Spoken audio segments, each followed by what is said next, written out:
पाकिस्तान के खिलाफ उठाए गए कठोर कदमों के लिए भारत सरकार बधाई की पात्र है। निश्चित तौर पर ये कोई अच्छी बात नहीं है कि कोई पड़ोसी हम पर घाव देता जाए और हम उसके साथ राजनयिक संबंध बनाए रखें। भारत ने पाकिस्तान से राजनयिक संबंधों को समाप्त करने का फैसला कर लिया है। पाकिस्तान का भारतीय दूतावास बंद हो चुका है और बदले में उन्होंने भारत में पाकिस्तानी दूतावास बंद करने के लिए 48 घंटे का समय दिया। अन्य तमाम जो समझौते पाकिस्तान से हुए हैं उन पर भी समीक्षा करने की बात कही जा रही है। आशा है कि वे समझौते भी इसी पेच में तोड़ दिए जाएं। अटारी बॉर्डर भी बंद होगा और जल आदि के जो समझौते हैं उसमें भी भारत आगे बढ़ना चाहिए। निश्चित तौर पर पहलगाम का जो हमला है इसमें पाकिस्तान का हाथ है ही और कोई ज़रूरत नहीं है कि इतने घाव के बाद भी हम एक बिगड़ल पड़ोसी के साथ संबंध बना के रखें। लेकिन मीडिया और भारतीय जनता पार्टी के प्रवक्ताओं को भी अपनी भाषा में सुधार करना होगा। जिस प्रकार इस दुख की गाड़ी में भी वो हिंदू मुसलमान कर रहे हैं और जिस प्रकार से वे एक धर्म विशेष के लोगों को दोषी ठहरा रहे हैं, निश्चित तौर पर वो आलोचना के योग्य है।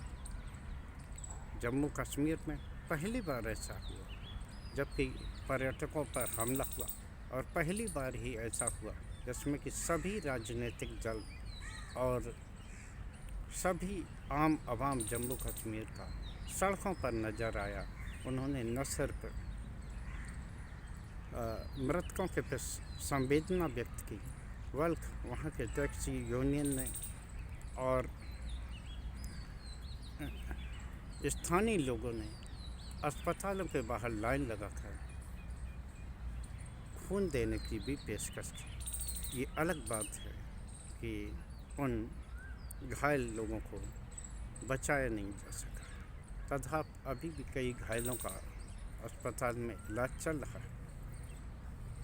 निश्चित तौर पर पाकिस्तान से तो जो पहले से ही इस कदम की आशा की जा रही थी वही कदम पहले ही उठा लेना चाहिए, क्योंकि पाकिस्तान एक ऐसे पड़ोसी की तरह है जो कुत्ते की पूंछ की तरह है, जो कभी भी सीधा होने की ना हो। वहाँ के बाढ़ग्रस्त समस्या हो या तमाम तरह की भारत ने हरदम उनकी आपदा के स्थिति में आगे बढ़कर मदद की, लेकिन बदले में हमें क्या मिला? पुलवामा, उरी और अन्य तरह की और हाल में ही ये पहलगाम की ये घटना जिसको लेकर कि अब देश का सब्र भी टूटने लगा है। लेकिन जैसा कि मैंने कहा कि बाहरी के साथ साथ अंदरूनी व्यवस्था को भी हम लोगों को ठीक करना पड़ेगा। जिस प्रकार दुख की घड़ी में लाल कालीन पर चलकर गृह मंत्री ने मृतकों को श्रद्धांजलि दी, उससे बचा जाना चाहिए। और जिस प्रकार हड़बड़ाहट की स्थिति बनी और उस हड़बड़ाहट की स्थिति में जो जहाज कंपनियां हैं उन्होंने पर्यटकों के बाहर निकालने के लिए अपने टिकटों की दरों को भी बढ़ा दिया, जबकि वहाँ लोकल जो स्थानीय टेम्पो एसोसिएशन थी टैक्सी एसोसिएशन थी, उन्होंने न सिर्फ उनके लिए किराए में छूट दी, बल्कि जिन लोगों पर परेशानी में जो लोग थे, यहाँ तक कि घोड़े खच्चर वाले, उन्होंने भी अपने शुल्क को नहीं बढ़ाया। यहाँ तक कि वो कई लोगों को उन्हें निःशुल्क भी यात्रा की। जिन अस्पतालों के सामने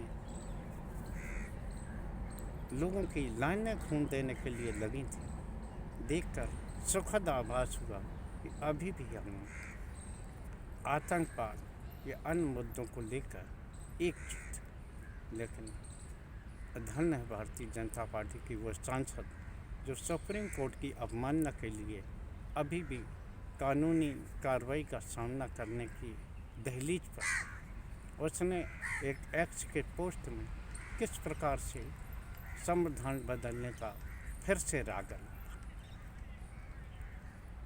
निश्चित तौर पर ये ऐसे लोग हैं जिन पर कि भारतीय जनता पार्टी और केंद्रीय नेतृत्व को इन लोगों पर भी रोक लगाने की ज़रूरत है।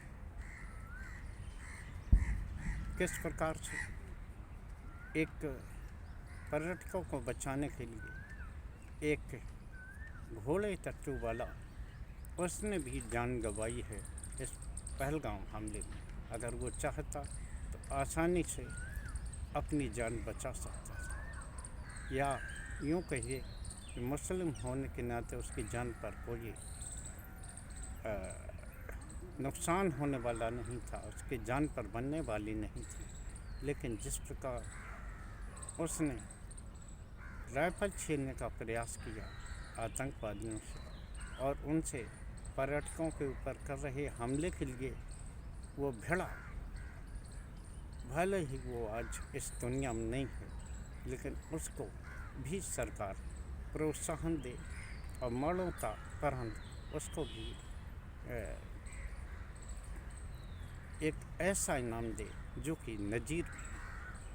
निश्चित तौर पर स्थानीय लोगों ने जिस प्रकार से आतंकवादियों के खिलाफ प्रदर्शन किया, स्वयंस्फूर्त बंद हुआ है, यहाँ तक कि ग्रामीण इलाकों तक से बंद की खबरें आई हैं, वो ये दर्शाने को पर्याप्त हैं कि निश्चित तौर पर अब जम्मू कश्मीर में आतंकवाद के दिन इन्हें गिने रहेंगे। आप सभी लोगों को जानकारी होना चाहिए कि पंजाब में जब आतंकवाद का चरमकाल चल रहा था,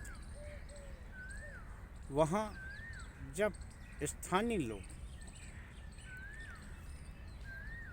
जब इसके विरोध में आए, तभी पंजाब का आतंकवाद किया।